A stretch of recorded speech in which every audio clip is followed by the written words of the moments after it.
The first clue wasn't a fingerprint. It wasn't security camera footage. It wasn't a witness. It was timing. Every time detectives planned a raid, the suspects vanished minutes before officers arrived.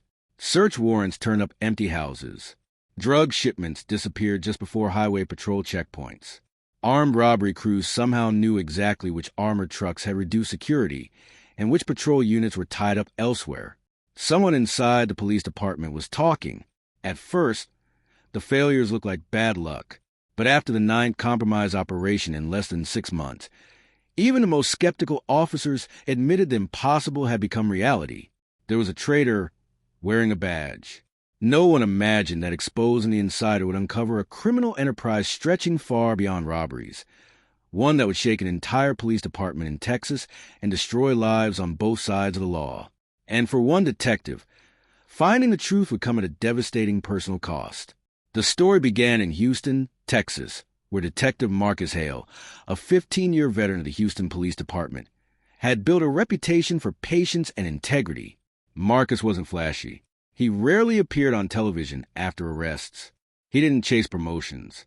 Instead, he quietly built airtight cases that sent violent offenders to prison. During the spring of 2024, however, something unusual began happening. A task force investigating a violent robbery crew executed 3 search warrants in 2 weeks.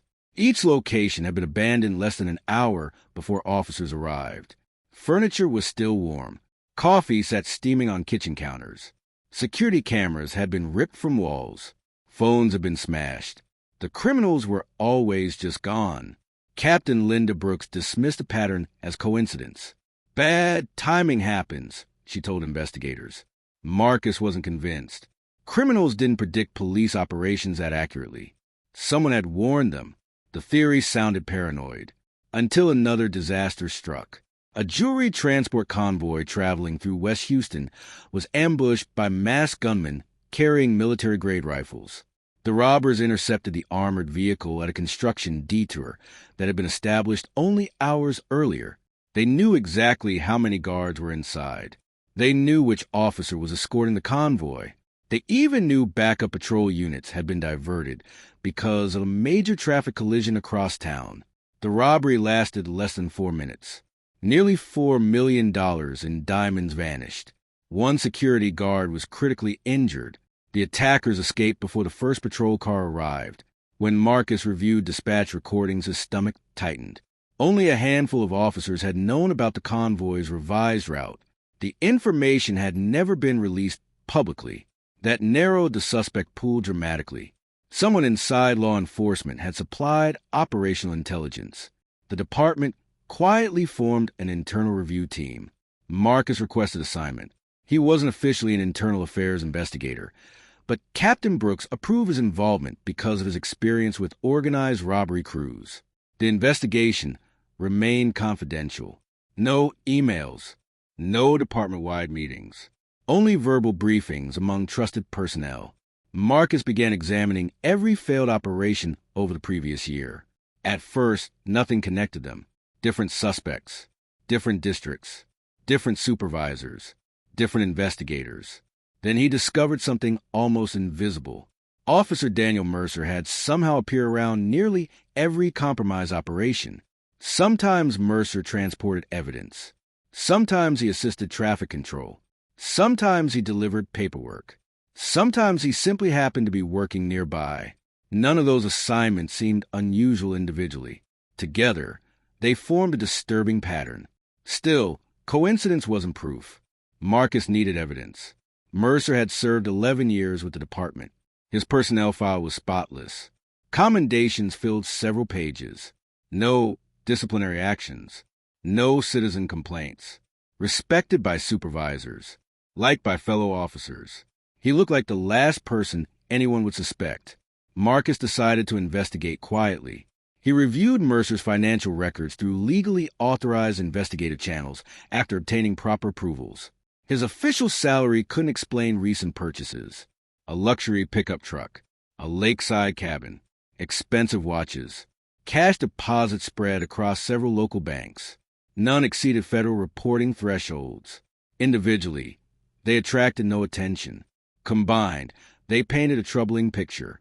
Mercer appeared to be laundering income in small amounts. Still, unexplained money was enough. Marcus needed to know where it came from.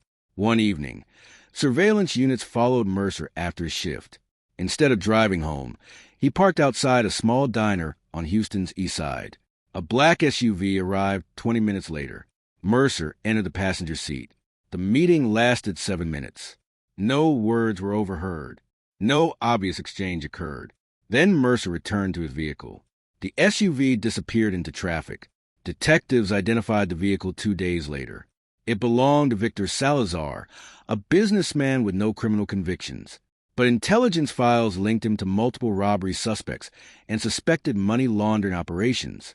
The meeting changed everything. A court-approved expanded surveillance, phone records, financial transactions, vehicle tracking, video monitoring.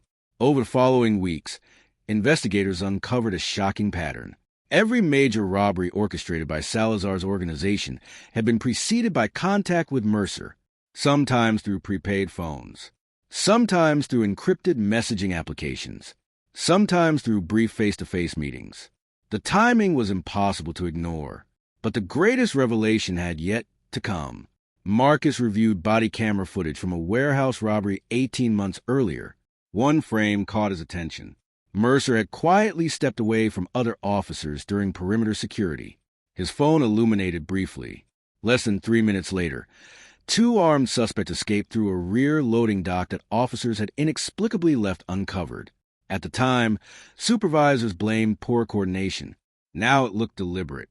Investigators obtained warrants for Mercer's electronic devices. What forensic analysts recovered stunned everyone. Deleted messages, burner phone contacts, encrypted payment records, GPS logs, hidden photographs of police operation boards, schedules of tactical deployments, photographs of evidence rooms, lists of undercover vehicle descriptions. Mercer hadn't merely leaked information. He had become the criminal organization's intelligence officer for nearly 3 years. The payments were staggering. Every successful robbery earned Mercer a percentage of the proceeds, sometimes $10,000, sometimes $50,000. For the Diamond Convoy robbery alone, investigators believed he received over $200,000. The betrayal ran even deeper. Mercer had supplied information that indirectly led officers walking into dangerous situations without realizing suspects were prepared. One detective had been seriously wounded during a raid because armed criminals knew precisely when police would enter. Marcus sat silently after reading the report. He had attended that detective's hospital bedside. He remembered comforting the man's family. Now he knew why the suspects had been waiting.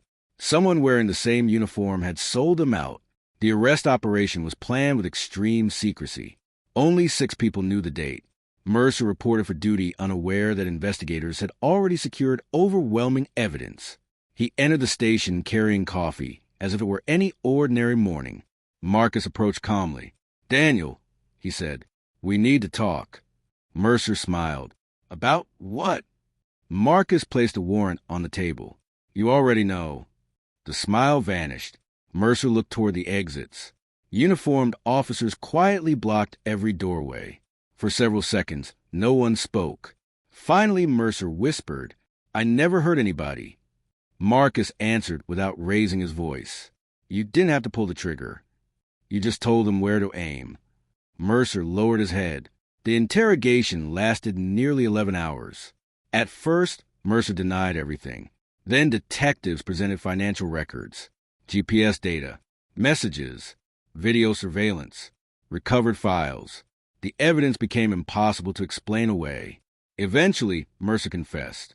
He admitted the arrangement had begun with what he believed would be harmless information about patrol schedules. The criminals paid generously. Easy money became impossible to resist. As trust grew, they demanded more. Operational plans, search warrants, witness identities, evidence transfers. He convinced himself nobody would die. He was catastrophically wrong. Yet his confession exposed something even bigger. Mercer was not the architect. He revealed that Victor Salazar had cultivated relationships with several civilians inside logistics companies, private security firms, and vehicle maintenance contractors. Together, they built a sophisticated intelligence network that tracked valuable shipments, police deployments, and investigative activity across multiple counties. Federal agents joined the investigation. Raids followed across Texas. Warehouses containing stolen jewelry, firearms, luxury vehicles, and millions of dollars in cash were seized. More than 30 suspects were arrested. Several corrupt civilian accomplices pleaded guilty. The robbery organization collapsed. Mercer accepted responsibility in court, pleading guilty to conspiracy, bribery, obstruction of justice, and providing confidential law enforcement information to a criminal enterprise. During sentencing, families of robbery victims described years of fear, financial ruin, and grief. One injured security guard addressed Mercer directly. "I survived the bullets," he said quietly. "What almost destroyed me was learning they knew we were coming, because one of our own sold us." The courtroom fell silent. Marcus attended every day of the trial. He felt no satisfaction, only disappointment. He had spent years believing the badge represented trust above everything else. Mercer's choices had damaged that trust for countless honest officers who risked their lives every day. When the proceedings ended, Marcus walked outside the courthouse and looked at the rows of patrol cars parked in the afternoon sun. Most of the officers standing beside them had never taken a dishonest dollar. Most would willingly risk their lives for complete strangers. One corrupt officer had cast a shadow over many honorable ones, but exposing the truth ensured that shadow would not remain hidden. In the end, it wasn't advanced technology or luck that solved the case. It was one detective's refusal to accept coincidence, because sometimes the most dangerous criminal isn't hiding from the police. Sometimes he's standing among them. If you enjoyed this story, don't forget to like this video, subscribe to the channel, and turn on the notification bell so you never miss our next gripping crime story. What do you think? Could the detective have uncovered the corrupt officer sooner, or was the betrayal too well hidden? Share your thoughts and theories in the comments below. We read every comment and would love to hear your perspective.